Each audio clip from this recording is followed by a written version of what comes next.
সকাল থেকে দিনটা আজকে ভালোই কাটালাম। রাত্রেবেলা শালিদের সঙ্গেও খুব আনন্দ ফুর্তি করলাম।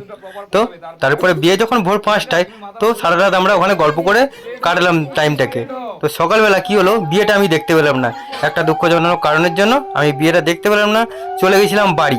তো কেন বাড়ি গেছিলাম সেটা আমি পরে জানাবো, এই ভিডিও না অন্য ভিডিও।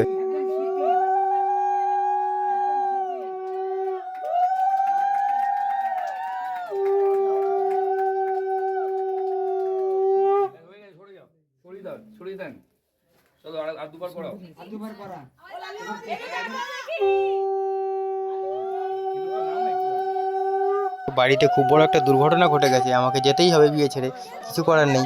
ভালোও লাগছে না এদিক থেকে ছেড়ে যেতে, কিন্তু যেতে হবে, কিছু করার নেই। তো আমি যাই, গিয়ে ঘুরে এসে নেক্সট বিয়েতে কী কী রিচুয়ালস হয় সেগুলো আমি দেখাবো। এখন আর কিছু দেখাতে পারছি না, আমি বাড়ি যাচ্ছি। এর জন্য আমার নিজের খারাপ লাগছে, আমার শালিও কান্নাকাটি করছে যে আমি চলে যাচ্ছি কেন।